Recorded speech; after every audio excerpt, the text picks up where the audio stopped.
got a new home as well, but clearly maybe it's the same home. Aha, these secret tricks. Yeah, you can even see my neighbors. Yeah, and your new car in the drive. Well, welcome. Steve Nobel has been a frequent guest on the show, and I want Steve to share what he thinks is the best way to describe him and his work instead of me reading a boring bio. Why don't you just share today how you're showing up in the world? How am I showing up? Well, I think, I would say in the last 2 or 3 years, I'm really more aligned with what I'm supposed to be doing than ever in my life. And I thought I was aligned before, but I'm kind of working on ascension and helping starseeds and helping people move through the volatility of this time, because it's a very volatile time on the earth. And a lot of people, starseeds, only starseeds contact me because nobody else would be crazy enough to connect with me. Any regular people on the planet go, forget this guy, forget people like me. So I'm helping. People are just called to you. They're called to you. They're like, I have to. That's why I contacted you initially. I was like, this guy is amazing, and I need to speak with him now. Okay, thank you. Yeah. Well, I'm also kind of bowled over by the response, because here I was thinking, okay, it's all very niche. It's all very, I'm called to do it, but maybe nobody would be interested. This was 3 or 4 years ago, and now I'm flooded. It's quite amazing in the last 3 or 4 years how, obviously 3 or 4 years ago I was just beginning and maybe I was hidden, but still I think the interest in these subjects is increasing as well. And also with what's going on the planet recently, I've had much more interest since COVID and all that C virus thing than ever before. I had one webinar that had 260 people on it, which is like triple what I normally have, really, I would say. That's awesome. You do some awesome, so you do webinars, you coach, you're a mentor, you write books, and you do these amazing transmissions and meditations that you share on YouTube and on Insight Timer. Where else do you share your meditation? SoundCloud. So you're very prolific. I mean, what does a day in the life of Steve Nobel look like? Well, I go to bed at night. I have dreams where I feel I'm climbing Mount Everest, going to temples, clearing dark shadows. I wake up in the morning going, oh, okay. And then have breakfast, have a little walk, have a cup of tea. And then I'm a one-man band, so the work is quite demanding, really. I'm answering emails. I've got a transmission that I have so these transmissions come, and I've got one that has to be done tomorrow now. It's for the 8-8 gateway. So I was hoping to get it out today, but no time. So it has to be tomorrow. And then I've just moved house. And so there's been a lot of, just after lockdown, IKEA. Do you have IKEA in America? Flat pack and all that stuff. Yeah. Putting dining tables together and wardrobes and all that. And so between getting the house, or this is why I've got my virtual background, because if I showed you my background, it's just like bare walls and boxes over there, and I don't really want to show you that. This is much more interesting where I am here. And so the work and just like family and life. It's really nice just to have 2 or 3 hours just to sit by the sea and just drink tea. Mm-hmm. But that doesn't happen a lot these days. It's the demand, And even do you think it's why you came here to the planet, like right now? Because I remember getting that sense, like, oh, now is it? Now is the time. Yeah, well, I had I had a first awakening back in the 90s, and I'm like, yay, I'm on track. Wow, this is amazing. Synchronicity and magical teachers and channels. I never heard about channels before. And what they came out their mouth was incredible. So I'm just like, this incredible wow journey. Wow, it's magical, going on these trainings. And then I became a director of this spiritual organization. And then it's wow, inspiring, but plus we have to pay the staff and we have to get the website done. So it was me. Okay, it's wow, but I'm also working at it. And then 2010, I got the kick out. I was kicked out by spirit, it's time to leave. So I resigned, and that sent me on a really weird journey and a strong journey. But that journey was really important because I think I got to the end of my growth in that lovely other role, which I loved and loved the people. But I had to go, and it was a really tough journey. Dark night of the soul. I was thinking, well, what work am I going to do? This was before I was doing this stuff. I was unemployable because my CV looked too weird, you know, and so so nobody wanted to employ me. So I became a bus driver for a year, which was interesting, in London. Drove a London bus. That was What really was that like? the hardest job I've ever had, I think. And what made it hard for you? Well, you know, in alternatives, when I was putting all these spiritual authors, everyone loved us. Everyone loved you. Thank you so much. Oh, you're doing a wonderful job. And then after, so I spent a year finished writing this book, and then I couldn't get a job. So I got this bus driving job, and everyone hates you. The public were hating you. Why are you late? You know, and the managers hate you. They're all on you, and then everyone hates you, and all the colleagues were bitching, and it was just like it was such a contrast. I've never been in a place like this before, so it was a really useful thing to see. This is how some people are, and also in the dark night I was going through, I was getting lower astral, my ass kicked by entities and all kinds of things. So I thought, where am I? What's going on? I was, you know, flying high, and now I'm flying low, you know. But it was a dark arts training. I think, you know, Hogwarts, Yeah. dark arts, and I was in the dark arts.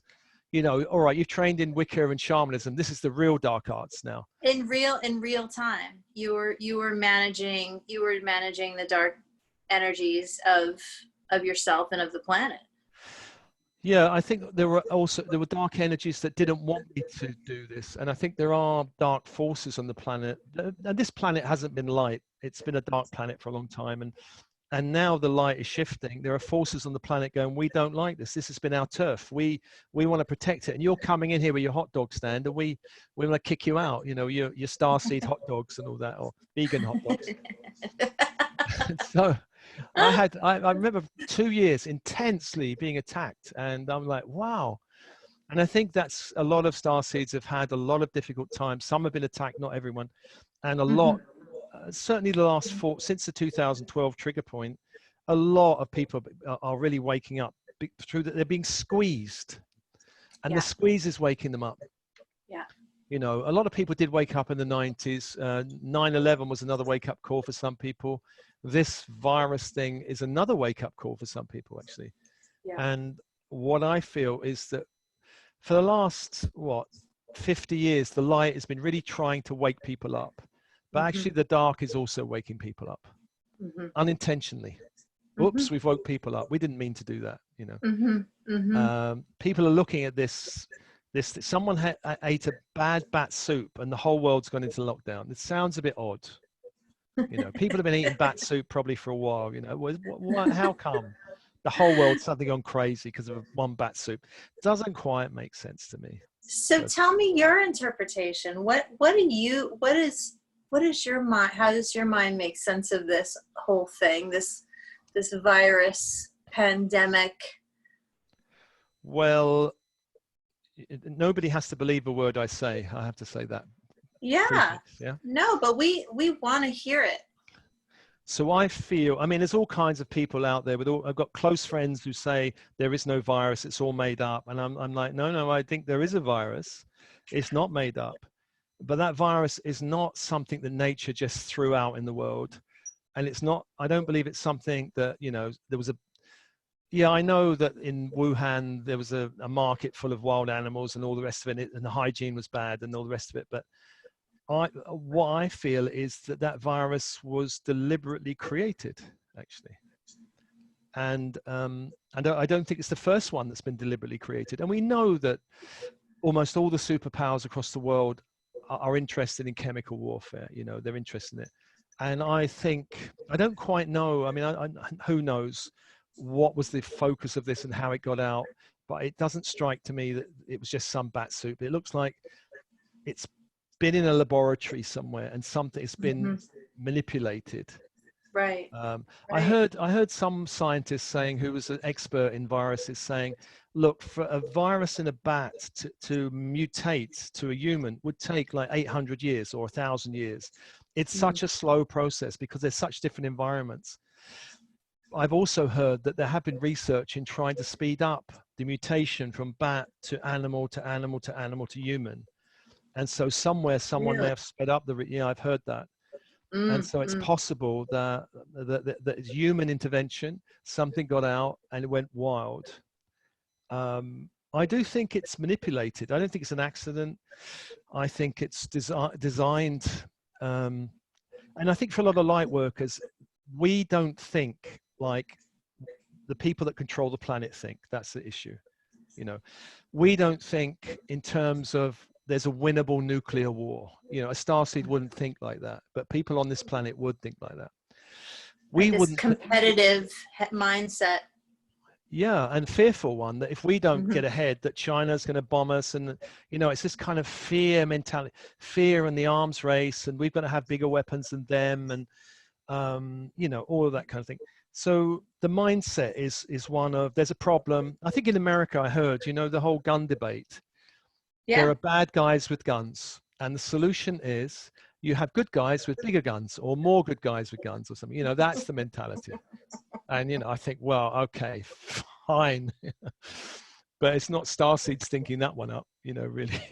Well, Let's and it just. feels like a maturity issue because if you relate it to culture or communities, that's what it's like high school drama Yeah, playing out. I think if you look at the leadership of the world, a lot of the political leadership looks very adolescent to me. There's not much adult maturity going on, very little of it. And when you do get someone who's an adult, mature leader, they stand out and shine like a radiant star. You know, people like Gandhi or Martin Luther King or, you know, Mandela or these kind of characters. And there are Right. others, of course, they shine out. But unfortunately, the leadership we've got at the moment reflects the collective consciousness, which is not very high. And so, and I think someone like Donald Trump reflects a conflict because I think he's quite a conflicted individual. You know, on the one hand, he may be trying to do some good. On the other hand, he's, you know, I think he should stay away from the Twitter account a bit more.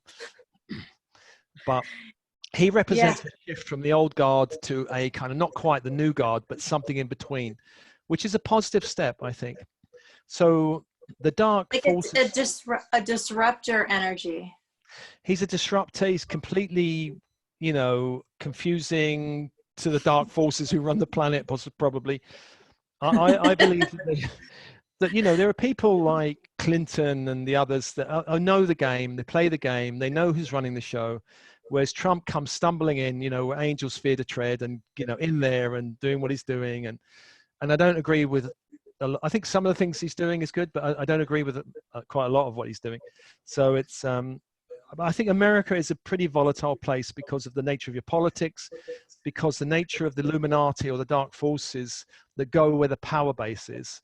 So after the British Empire collapsed or fell, everything moved to America because this is where the power is, you know. So the deep state are pulling all the strings. The people super wealthy, I mean, you're talking super wealthy, are pulling strings in this planet. Ridiculous wealth. Yeah. And the media, of course, won't report any of those. You know, the media will report true stories or slants on true stories, but they will omit a lot of stuff because the people who are controlling the planet don't want that to be shown. Right. And it's I would agree 100%. And the you know, with COVID, with the pandemic, people are not being given information about how to boost their immune system. Yeah, Why exactly. is that the case? Like if they were really interested in human wellness, they would say, this is how you support your immune system. And Bill Gates is over here saying there's no way to boost your immune system. It's like, what? Yeah. Well, him and his medical degrees would be really worth, Right. he's really worth listening to, right? Yeah. But, you know, there is a lot of ways of boosting immune system. And people know that fear is one of the ways that deplete your immune system or stress. And so what we've got is an amped up fear stress across the planet. I mean, I've had people leap out of, you know, leaping back in like 6 feet or, you know, oh my God. And actually one woman on a park in the path leapt off the path with her dog and child, shouting out, I don't want to die. And these kind of responses, of course, is a huge fear. Yeah. you know. Or Yeah. I remember going to a shop and there was a huge lift, like one of those big lifts that can fit 20 people. And there was one guy in there and he goes, no, you're not coming in. He wanted the lift to himself. Like, and I'm saying, you know, I said, you listen to too much of the news, man. You know, you're getting too freaked. But what we are having, I think, is a splitting of timelines. And that split is becoming more and more evident about the ones who are buying into all this massive fear and the ones who are going, you know, I'm super. Someone said to me the other day when I met her, are you a hugger or a worrier? And I said, I'm a hugger. I haven't seen her for about 3 years, and we gave her a hug. Because, you know, the whole thing about in England, we've got to wear these masks, these kind of cotton masks. So really, we do too. These viruses are a bit like a kind of a mosquito flying through a ring fence, you know, it just goes right through it. I mean, it's ridiculous. You can't breathe with these masks. No. And you know what I find interesting just in terms of my work, and I'm curious if you've seen this too, is people seem to be hypnotized in the fear. They're in a trance with it. And I've noticed that people shift really quickly when that it's almost like an energy field of like glazed over fear mentality. And then like that bubble of fear pops once they're sort of awakened out of it. It's almost like a dehypnotizing that can happen. But it's a strange thing because it usually doesn't play out in my experience that way. It's usually like a process where people have to, you know, go and be guided and then have this process of kind of awakening. It's almost like just there's like a snapping out of it, like, oh yeah, I'm like I have inner resource. Like I'm a person who can make decisions that are not in fear, and I don't have to be afraid of every moment in every person. Yeah. I mean, I think the message I would give is don't feed the fears, really. Watch out, manage your state, because, you know, illness, if we're in fear and stress, we're wide open to a whole range of things. And, you know, it's amazing that nobody dies of heart disease or cancer these days, or the 100 of other illnesses. It's all COVID. You know, COVID's taken over everything. You know, everyone's dying of COVID. Nobody dies of anything else. Not even old age. No more natural causes. No, old age, sorry, COVID. All day, every day. Fell off a building. Okay, COVID. I mean, I understand people are in fear. And I understand people in fear. And, you know, I just, and people might think this is irresponsible. It's irresponsible. But really, seeing the whole planet locked down this way, if you see my shelf, it's full of, like, I made thieves oil, you know, for putting around, you know, that thieves oil thing. I've got vitamin C, vitamin D, zinc. I've got all these things which researched, and I've heard doctors say is really useful. And I haven't come across anyone who's really got it. And actually some friends got tested because they're wealthy and they well connected. They got tested in England, and the wife or one of them got COVID and the other one hasn't got COVID, or the symptoms. And they say, but we live together. And how is it possible? One of us has got how's that possible? Right. So, you know, maybe either the testing's up the spout, or there's a lot of things we just don't know. And maybe people get it like flu, and they get it and it just passes and they don't feel anything. Yeah. I have no idea. Their system, you know. Yeah. I mean, it's certainly a horrific thing to have. I do know people who have had it. A client of mine and his ill partner both got it and were in the hospital, and I haven't even heard since, so I have no idea how they're doing. I haven't been tested, but I didn't get the symptoms, so, and no one in our family has it. So I think keeping your vibration high is the best defense against any illness, actually, because I think there are a lot of 3D illnesses and 3D stuff that happens at a certain vibration. So if we're afraid, angry, raging, resentful, all of that stuff, we're more prone to a range of things. But when we shift up, I forget that. I don't even remember that. I go into a shop and I'm like, oh, I've got to wear a mask, and I forgot. Okay. And sometimes I just go in and I don't even put it on. But, you know, I sit on Yeah. the bus, I'm like, oh, you know, I don't want to wear this, but I look at everybody else's faces and they want me to wear it. So I'm like, oh, okay. But otherwise, I just don't remember there's this thing going on. I don't watch the news. I don't want to read about it, you know. Well, it's like where the timelines converge and then come back out and converge. And it's like, you know what I find, and I'm curious, I find there's a lot of introspection happening within me. And I don't know about your work, but I feel like this experience, this global experience, and I was an archaeologist earlier, so I have a very anthropological way of interpreting things. You know, what does this mean to the evolution of the planet, and how can we be of service to a larger degree? And I wonder, like, have you been having moments of feeling lower vibrational, of having to really process? I A lot, certainly have. a Yeah. lot. Yeah, a lot. And especially in this time of the Lionsgate, you know, that we're in this period now, 26th of July till tomorrow. So we're in the height, we're in the epicenter of this Lionsgate. And every year I find it the most intense time. I just want to sit down, have a cup of tea and not worry about too much, you know, chill out. I find it so intense. And I think for all starseeds, grounding, simplicity. I wouldn't do loads and loads of meditations and transmissions. I'm going to put one out tomorrow, but I'm saying that because Well, we got to do that one. got to do that one. But then just have tea, have a bath, you know, and just relax and try and chill. I mean, I think it's important to that one is really aligning people with the vibration of living in a loving universe rather than a dangerous one. You know, Yeah. that was it the question I think Einstein asked. The question he wanted to, he asked himself, do we live in a loving universe or a dangerous, uncaring universe? In 3D, at the lower vibrational end, we live in a dangerous universe. But when we shift up, everything shifts. Our experience of life shifts. We suddenly live in a friendly, loving universe. And that sounds crazy to some people, but, you know, I remember about 10, no, how many, maybe more, 15 years ago or 20 years ago, I can't remember now. On my journey, I was probably 5 years into my journey, and I was been doing lots of intense workshops. But I was working in a very 3D environment, so I was not in work. I was walking down this road, and just feeling sunshine, bliss, enjoying myself. And I met someone from this 3D workplace, and I started talking to him. Within a few minutes, I started to notice drug dealers, something going on over there. I started I'm in a different world. I can see a different world now. It's opening up. I couldn't see it before. Wow.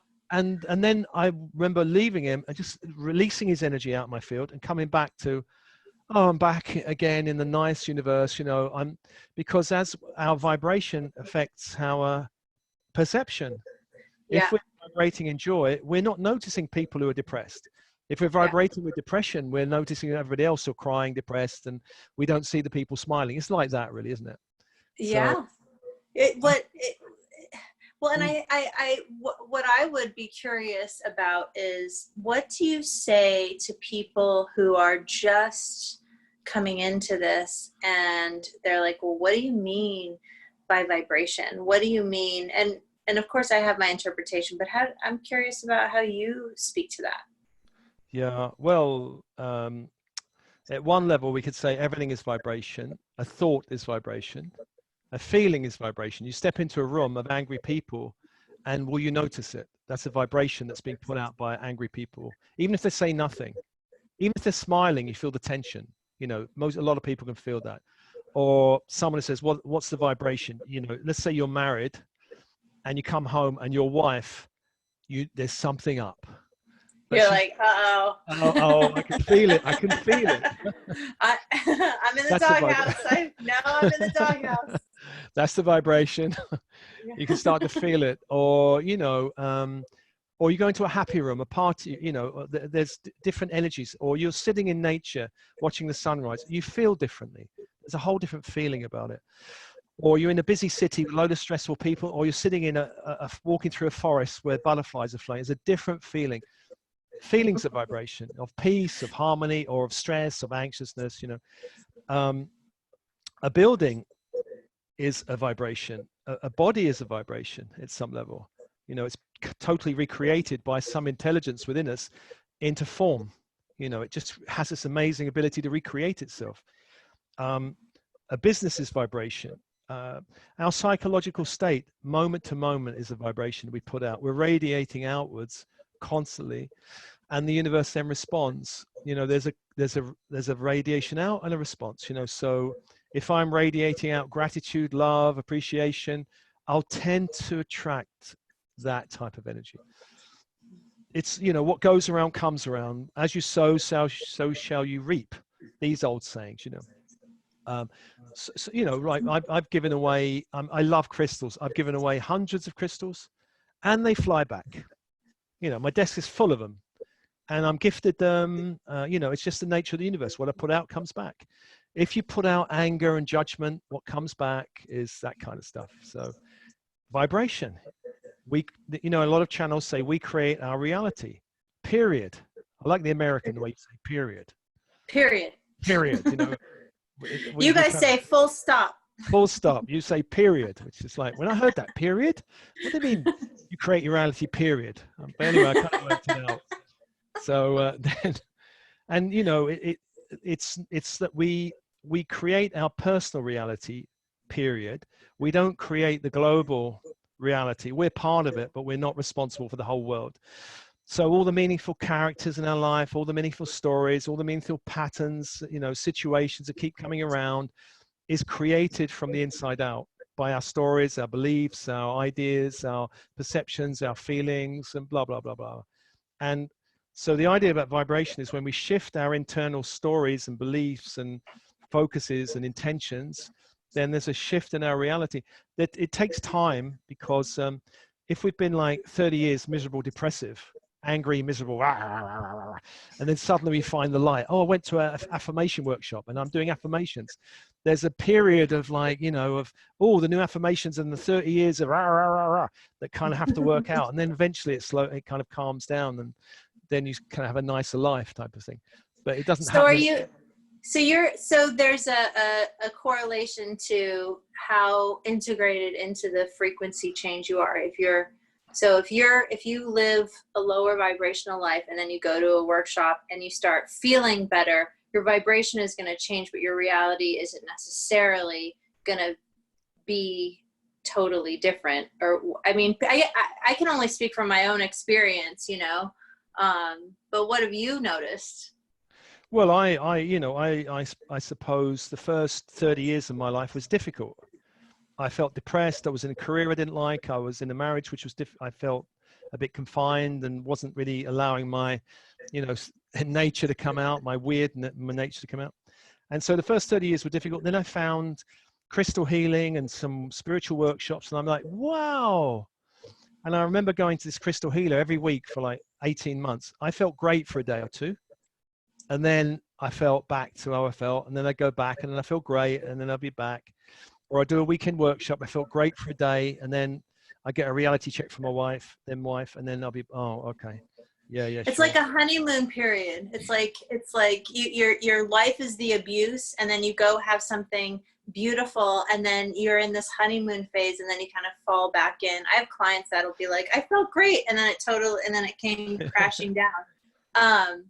Yeah, I can attest to that. I used to go to Burning Man all the time when I was on the West Coast. You know about Burning Man? Oh, I do. Yeah, and you spend an entire week or more out there, and when you come back, there's sort of they say make sure not to bring the burn with you, because you're in such a high vibrational place, and then you come back to the real world, and a lot of times things will just spontaneously combust because your energy clashing with the energy of the world is just like, it causes a huge shift. It causes change. Yeah. And maybe that's what we're doing now. Go ahead. Sorry. Yeah. Well, I think we're stabilized. We've got to learn to stabilize in the higher. And, you know, if we're used to one vibration, you know, like growing through suffering, for example, it's have to grow, but it's hard work. It's struggle. It's elbowing people out the way. It's, you know, it's pain. Blood, sweat, and tears. Yeah. No pain, no gain. And then suddenly someone says you can grow through joy. You're like, what? And it can be like, oh, you know, and then maybe you let a little bit of joy in, growing through joy. And then it's a process of shifting out of the old into a new You know, can I let up? But I was that kind of guy. Can I be this kind of guy now? I'm not talking about my problems anymore. I'm just talking about, and your friends will fall away. You know, they go, you're no fun anymore. You know, we can't talk to you. All you want to talk about is unicorns or amethyst crystals or something. And they go, well, your friendships. So as we go on this shifting of our vibration, relationships go, situations go, our reality will shift. And sometimes it shifts quite dramatically. And we're like, oh gosh, you know. So once you get on the path of awakening, life speeds up, things happen. You know, I've moved, how many times have I moved in the last 2 years? I can't, 1, 2, 3, 4, I don't know, 5 times maybe. Wow. And before then, So I was you moved again? You moved again since the last time we talked? Yeah, I mean, I'm by this. I'm in a new place by the ocean now. I mean, I've only lived here 5 weeks. It's a really amazing place. How awesome to live by the ocean. Yeah, manifested it in a whole magic. I think all the places I live in have to be manifested. I can't do the regular stuff. It has to be dreamed into being. You know, that kind of, you know, raise your vibration, find the perfect house. What kind of house you're looking for? By the ocean, this kind of thing has to have that. You know, has to be like that. And then we walked. This was the second house we saw, and it's like, wow, this is the one. And if it's for us, we'll get it, and we got it. Yeah. Congratulations. Thank you. But the point is that things move really fast, you know, and a lot of other things have moved really fast for me. And it's just allowing that acceleration really, and not letting my ego get too carried away. Oh, no, it's exciting. You know, it's just stay grounded, you know, it's only a house, you know, but it's nice. Let's enjoy it. Don't get too excited. Well, we can talk about ego because I think ego is a really important thing right now for people who are awakening, and ego can sometimes have a connotation that or maybe even elusive for people, and I think people identify with the life that they've created, and when it starts to shift and the awakening happens, the position or the role of the ego starts to really change, and who the self really is starts to open up, and it's like, well, who am I really, you know? Well, we spend all this time developing a 3D ego, you know, a personality that has to cope in a world that's a bit difficult. And then when we come to the spiritual path, we're told, oh, that's just ego. And basically the ego has to shift with us. It doesn't like it and it resists it. It doesn't understand the crystal workshop or the light body activations. It doesn't go, what? What's all that about? It's all pain, no gain. What are you doing? Yeah, so it has to be like, and it doesn't trust the path usually, and it tries to block us, go, no, you shouldn't be doing that. No, don't do that kind of. And there's all this self-talk that goes on, and we have to kind of learn to expand and bring light to that ego and expand it and relax it. It needs to relax because it's not very relaxed when we come to this path, because it understands going to work and getting your paycheck and coming home and doing the shopping and all those other bits and pieces the ego knows how to cope with. But it doesn't understand an awakening process. And so it has to relax and trust, oh, okay, you're not going to go crazy. You know, you are okay. You're not going to wear rainbow dreadlocks and, you know. You're not going to have a tinfoil hat. Yeah, and all that. And so my ego was very worried at the beginning, but now it's kind of calmed down. It's still, there's elements of worry that goes on, you know, but it's kind of basically, we have to shift from a 3D to a 4D to a 5D ego. So the ego becomes an ally, not an obstacle. Yeah. Which means, you know, your personality expands to cope with the light, the whatever's going on, and you just become ordinary while living a more extraordinary life. The ego, because a spiritual ego wants you to be extraordinary, wants you to dress up and look the part and speak the words, but that's just part of the ego as well. You know, the spiritual ego is a problem actually. You know, have you ever been around people who speak the talk and look the look and the guruism, the guru mentality that happens? Yeah. Yeah. And if I'm a teacher, I've got to look a certain way. I can't swear. I can't, you know, can't do ordinary things.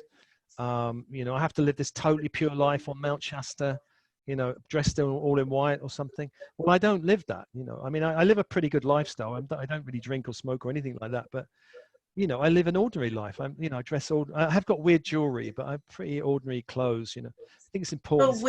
weird is great. And, you know, and I think weird obviously is communicated with love, because Mm, weird before, you know, in before you learned how to love yourself the way that you truly authentically are, weird was bad.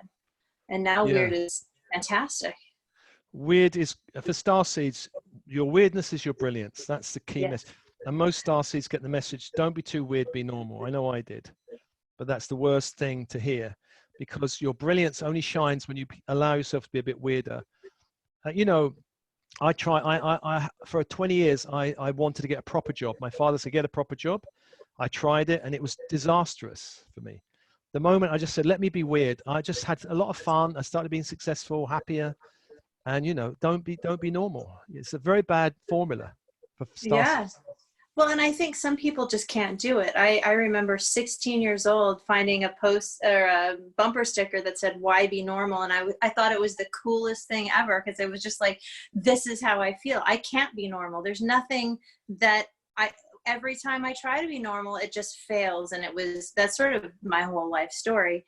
And I think people who are going through this are really trying to reconcile, and with the world being so different now because of quarantine, and all of norms are really shifting. And so what truly is normal, it could be an opportunity to really let that inner authenticity, whatever that is, shine, you know?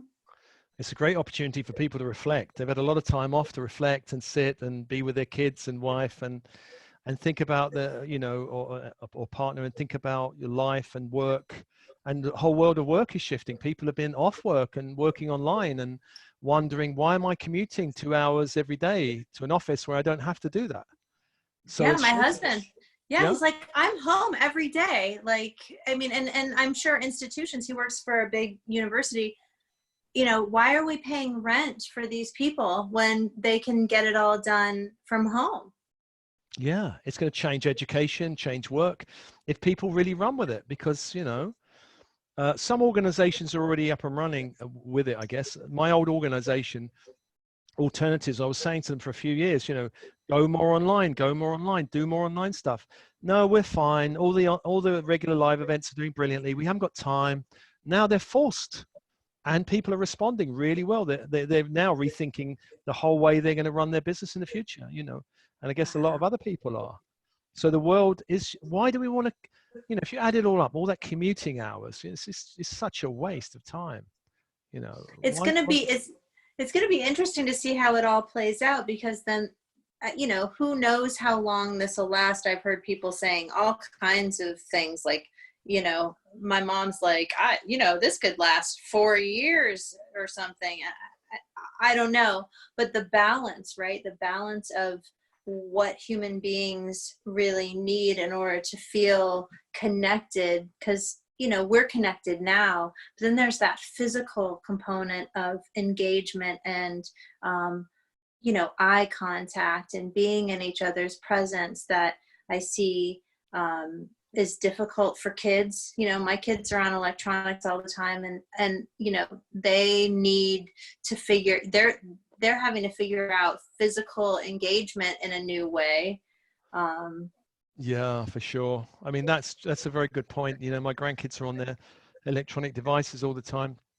Even before, you know, COVID hit, they wanted to play some game. I can't remember the game now, which seems to eat lots of money anyway. Granddad, have you got another 20 quid? I'm going to buy a magical egg or something. uh, Robux, that's it. Roblox, That Robux, one. Yeah, yeah, that one. Yeah. Roblox, yeah, my son. Yep. Yeah, goodness. Well, I You got think any? what hooks kids in is community, because they can play with their friends, and Yeah. all their friends can play in. It's cool. I can talk and play with this guy and this one. But yeah, physical, it has to be balanced with physical interaction, you know, and meeting people for tea, and your kids going out with a basketball or kicking a ball or something. I don't know. Yeah. But we just have to find a way. It's a new way. Yeah. And it's a And new, it's uncharted. And you had mentioned a really, I think, a key word, which is trust. And yeah, when we evolve, right, and we become more of who we're authentically meant to be, I find for myself, trust. I have to trust this uncharted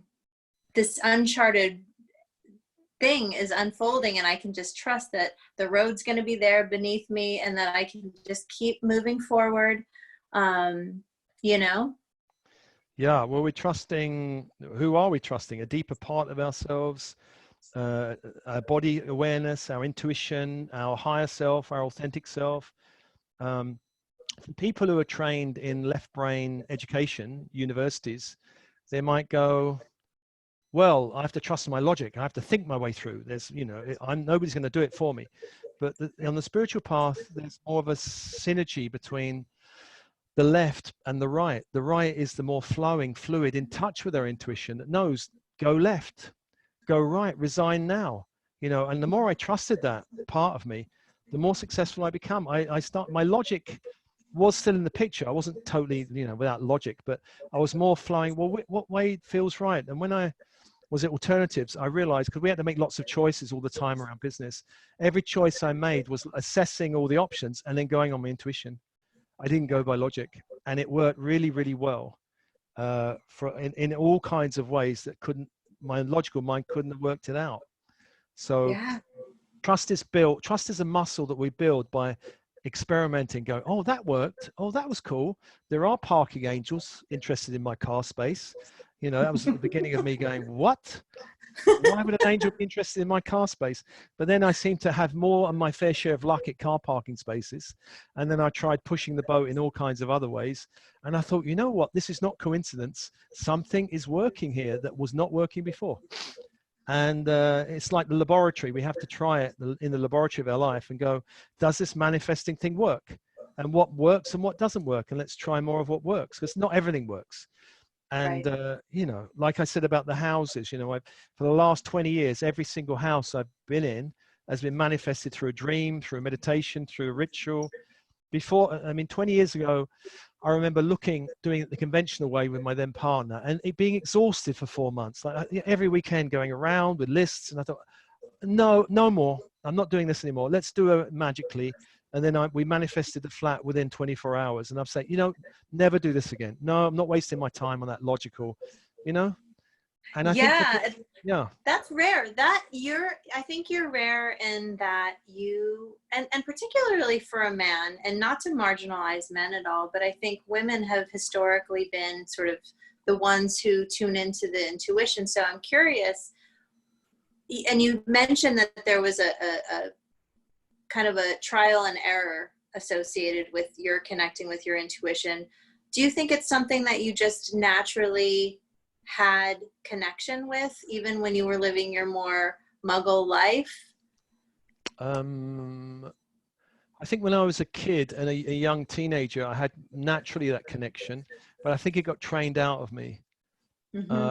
I think also I had an ability as a kid to envision things that I wanted to experience, and they would happen.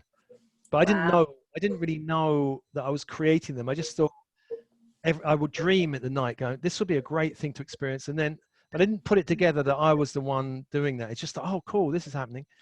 But that got beaten out of me by, you know, get serious, you know, education, family. So I lost that, and I lost all of that. And then when I came back to it, and I go, oh, this is cool, it's working. And all these synchronicities, and the path was being shown to me, and it was working. And then I learned to journey into a situation, a problem, and be shown the solution. And I go, that's so cool. I had that all opened up, you know. So all that side of it. Wow. And then I had the dark night of the soul, and it all closed down for 6 years. And I'm like, oh, all the stuff I took for granted has gone. And then I really missed it, because then Yeah. I only had my logical mind to, oh, now what do I do? And my intuition was silent. I was like, oh, I really missed that side of me. So, yeah. Well, so do you mind if I ask more specifically about what, because you were talking about you were being visited by dark entities, and do you feel like in those visitations you developed a sort of a dark, you had mentioned the dark arts, like what, I'm curious about the sort of in the moment realizations that took place while you were going through that. So when I was going through it, it manifested as, well, over the years, I've kind of realized some psychic attack will come through dreams. And I've kind of trained myself over the years. As soon as it starts, wake up. Just wake up, come out of it. And it would have a feeling about it, like someone's trying to trap me or kill me. And there's a difference between just a nightmare and an attack. I can't really explain the feeling, but what the feeling is very, very different. So I was getting these kind of attacks every night. You know, there was people trying to chase with swords, trying to kill me or throw me in jail, or I don't know, everything like that. So that went on endlessly, but I didn't really have the resources at the time. I was feeling too battered. So I had to go and find other people to help me out of it. And I went and saw a load of healers, and most of them didn't really have a clue what I was talking about. And so I found one or two that go, yeah, we know what you're going through. And then they were helpful. And then I got enough strength to be able to come back and go, right, I can bat them away myself. But I think, you know, if you go really down a hole, we do need a helping hand sometimes. So I needed that helping hand out. And then I'm like, oh, cool, I'm out of the hole now. I ain't going back in there again. And so I recognized some of the triggers that put me back in there, or some of the situations where I was put in, what you could say lower entities were more vulnerable to lower entities. So I've learned to avoid those things over the years. And there are certain things which do open us up to lower entities, you know, like people who watch addictive porn, people who are alcoholics, or certain drugs will open us up, or certain highly stressful situations would open us up, or if we're hanging around very dark people could open us up, or doing magic of a difficult kind could open us up. Or, Bad diet. Huh? Bad diet. Bad diet, possibly. Bad diet doesn't help. Just lowering your body's immune system and your strength. Yeah, there's so much stuff going on around diet here in the US. I don't know about in the UK. Well, I'm on a really pure diet at the moment. I can't, you know, the more sensitive we get, alcohol is a bit difficult. You know, even if I do eat meat occasionally or fish, it has to be really, you know, it has to be the ethical, free range, you know, meat, and organic. Yeah. I can't, because, you know, the meat industry is so bad, really. So taking on all that fear in our bodies is not good. So yeah, and the other way we can pick it up is actually through sexual encounters. You know, the whole thing, you know, about safe sex. Well, when you become really into this field, if you meet someone who's got a lot of entities in their field and you have intimacy with them, kabang, you know, that's another way you can open. I'm really glad you brought that up. There's a lot of stuff going around sexuality right now, and I don't know if that's if I really want to go there, but there's, you know, it's a very fascinating time sexually. Yeah. There's a lot of awakening happening. There's also a lot of confusion. There's gender stuff going on. Yeah. A lot of old stereotypes to be shaken up, but, you know, sexual energy is one way we can really open and activate and awaken, but it can also throw us into really a dark space. I've had the experience years ago of meeting someone, and here's a lovely spiritual person. Oh, we got on really well. We started dating, and oh my gosh, we had an intimate moment, and I felt something passed into me, energetic, like something like, oh, what's that? And I spent a few days having to get this thing out, energetic, whatever that stuff was. And she was open enough that I could talk to her about it. And I said, you know, and we found out how she got it and why she got it. And she was very good about it. And she did take steps to get rid of that. But it was an experience. So, you know, that was an experience. So, yeah. Have you ever recalled lifetimes where you were dark? Yes. And I think a lot of us have. I think that's why I'm doing this job now, because I've encouraged people into the dark side. Now I've got to get them out. You know, it's my karma. Sorry, guys, I didn't mean to do that. Come on out. Let's wake up. Oops. Yeah.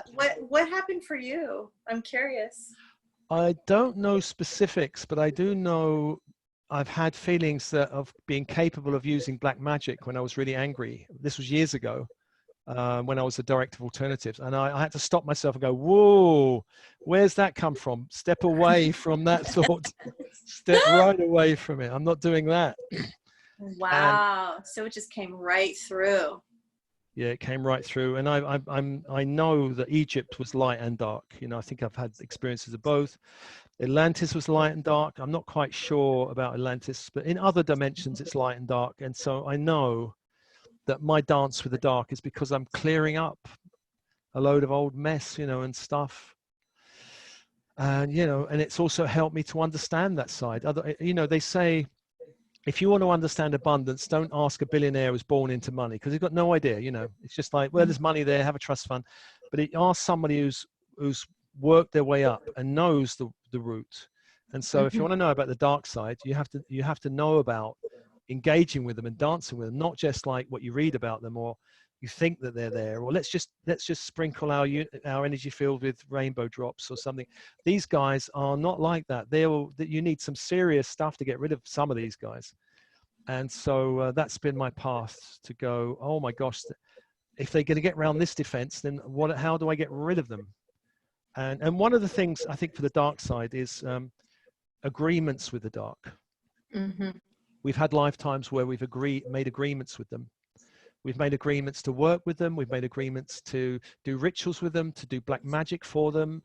We've made agreements to fight for them or even fight against them. And all these agreements need to be cleared. So we have a clear fit up, because, you know, a lot of these guys going, you're one of us. Yeah, come on, let's come back and dance. And don't you remember? I'm familiar with you. Like, well, you're all of a sudden on the light and you forget us. Yeah, you were part of our team. You're on the wrong side now. Come back. Yeah, you were a bad guy. You're a bad guy. And we have to go, yeah, but I'm not one anymore. I'm destroying all those agreements. And now I'm working on, you know, bringing people out, because that's where the planet's going. And I think as the light increases on the planet, a lot of these dark activities are becoming revealed. You know, the curtains being pulled, and you know, I don't follow QAnon, but I've looked at some of their stuff, and I think the stuff about child trafficking is real, actually. I do too. And I think that's one of the areas which is being revealed. And I actually have had a lot of dreams about going down into these areas with angels and clearing and radiating light. But I also realize there are other bases which are even darker, which we can't reach yet. And so I think I don't really know, but I think Trump is probably doing stuff to release that. I think it's probably true. I don't know for sure, but that is something on the planet, in America and other parts of the world, that really has to come to the light. And it's so dark that a lot of people don't want to see it. And I don't want to see it. I'm like, it's too difficult for me. And I remember saying to the guys upstairs, I can't put up a transmission about this. It's too dark. I'm not ready for it. I feel too reactive about it. You know, I can't put that out yet. I think that's really fair. And I think it's really beautiful to talk about how I believe that we're being there's stages that we're being taken through to prepare for the level of darkness. And for me, being shown I have 2 past lives that I was shown where I was like, holy moly, very, very dark. One, I was a human trafficker. Right. And one, I was a leader where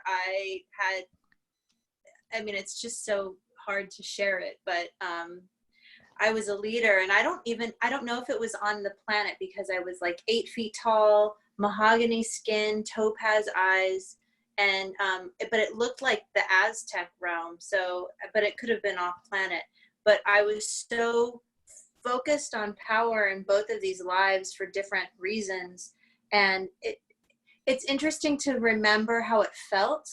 And it wasn't it wasn't like I'm gonna be evil, you know. There was not the intention of being evil. It was just that was how my power was accessed, is you just do what gets you to the next stage of your power up leveling. And I was eating people's pineal glands in this lifetime, in the Aztec looking one, and I had to clear that because that was devastating to come into the awareness of. I grieved, you know, as this being came into alignment with the understanding that a past self was that dark, or a human trafficker. I came into that lifetime where I was literally about to have my head blown off, and that I deserved it. Oh. Okay. So, wow. Yeah, that was kind of heavy to process, and I carry that with me in terms of like, okay, well, I know I'm not on that side now, and what is my role because I don't feel like my role is to be like, you know, boots on the ground in terms of like exposing the dark. I've been shown that that's not the case. Yeah. It's too dark. It's like this being that I've come into doesn't have the equipment to handle that level, you know? Yeah. Me too. I mean, I've seen a lot of dark stuff, but I'm not prepared for that yet. But I'm, you know, in the night, if they want to take me to the underground bases, I'll go with the angels and I'll do that work. But I'm just having to process it, and then eventually, maybe also we're clearing our shadow and our darkness, and that helps the planet. And then, because I think the light wants to infiltrate deep into these layers of darkness and reveal, and a lot of people will wake up on the planet, not the starseeds, but the others, because I think a lot of starseeds intuitively know a lot of the stuff, you know. But the people who are not starseeds will wake up and go, "Oh my gosh, is this really going on?" Because there's a lot of level of disbelief. They don't want to believe that. Oh, Don't want to look at it. denial. It's Denial. huge. Yeah. Yeah. That's not what the government is saying, you know. But and a lot of starseeds. My own family will say, "I've not seen that." Yeah, and the C virus, the same. People looking there going, that is something more than what the government are putting out. We don't believe all this stuff, you know. And I think it has helped. The last 20 years, there's been a massive awakening on the planet, and that's for the dark doing all their nonsense. And in a way, it's desperation on their part, because they know that they're losing the plot, and they have to do desperate measures to get where they're going. And I think that that's fair to expect that. Just that there could be some real reactionary behavior, on the part of people who are losing power. Oh yeah, very much so. They are losing power as people, and nothing they can do about it. I mean, putting the whole globe in fear is the hope that if we do that, the whole vibration is lowered. Or 9/11 was the hope, was let's put war across the planet, which also lowers the vibration. Or let's set Christians against Muslims, you know, that all of this kind of stuff. Or let's fund terrorism and let's worry the whole population. But that stopped working, so let's do the C virus thing. You know? Yeah. Suddenly terrorism, there's no terrorists anymore. Where are the terrorists? Don't see them. No one's talking about them. So they're staying at home. Yeah. they're honoring the quarantine rules. Yeah, of course they follow the rules. Well, it's been an hour, and I want to honor that you're a busy man, and I just also want to give you the opportunity to share anything that you feel like we haven't covered today that is close to your heart that you want to share. Well, I just think the message is, even though the world's in this high volatility, to change from where it's been, it has to go through this very volatile state, because a lot of things have to collapse. A lot of old systems have to change. You know, the money system has to change, for example, which is a highly controlled mechanism on the planet. So all these things are shifting and changing in a certain amount of pain globally. But on a personal level, we can still choose joy. Even if the world's going through its pain, we still choose joy, and still, you know, don't go into the fear, enjoy life, stay on your path. Don't watch the news, you know, because it's not even interesting anymore. So stay on the path. And this is a really interesting time to be alive. A lot of starseeds are starting to really thrive and get on their path, you know. So I think it's the time. Yeah. I think I've talked to a lot of people who feel like it's unfolding for them in this exciting new way. And you have workshops coming up soon, right? Well, I'm doing a lot of webinars. Webinars. Mm-hmm. There are some live events. I'm doing Glastonbury, and which is all right. Yeah, can go to Glastonbury, because I don't think there's been hardly any cases in Glastonbury. It's too spiritual. You know, they bat the thing away. I'm doing, the next webinar is multidimensional clearing for starseeds on the 25th of August. You can find that on my website, thesoulmatrix.com. And that's a 2-hour webinar. We'll be doing a lot of clearing of vows, agreements, stuff in chakra systems, bloodlines, and because I'm getting rather booked up now, so I'm doing groups just to do a group clearing. That seems to be the solution. That's awesome. The more the merrier. And then you have I saw that you had another webinar about entrepreneurship, right? That's in September, and another one Yeah. about coaching in September. And there's one in November called Stop Resisting Your Soul Mission. And in the meantime, I'm hoping to come to Portland in October if everything settles down, and hoping to go. We have the Egypt retreat, which we've moved to next March now, because it looks like the dark side might launch the second wave of the nonsense. So I've moved it to next March. Oh, you have, tell us about the Egypt retreat. I don't know about that. Oh, well, we're going to Luxor, and Wow. we're going to look at the 9 multidimensional bodies of light. So it's really all these different, as the Egyptians understood, you know, all these spirit levels or bodies. So we'll be working with that. We'll be visiting temples and having a good old time, going apparently hot air balloon across the Nile, which I was very worried about, but they told me there's no crocodiles anymore. So I'm like, oh, okay, then I'll go then. I don't want to go across there if there's crocodiles. I've got memories somewhere about crocodiles. Yeah, there's something primal there going on. Well, Steve, thank you so much for joining us today. And I always love talking to you. And we're going to have you on very soon because things are changing so quickly. And you may just see me on one of your webinars. Yay! And I'll put all of his information in the description box below so that you can all find his amazing offerings. He's all over the place, and his transmissions and meditations are fantastic. I share them with all my friends. Like, you got to listen to this one. It's amazing. There should be one coming out tomorrow, but listen to it and have a cup of tea and then relax. Absolutely. I will do that. And thank you so much for spreading all of your delicious light. Oh, my pleasure, Nora. Thank you so much for having me. Yeah, thanks for being here, and be well. Have fun. Oh, my hands have disappeared. And I'm gonna, huh?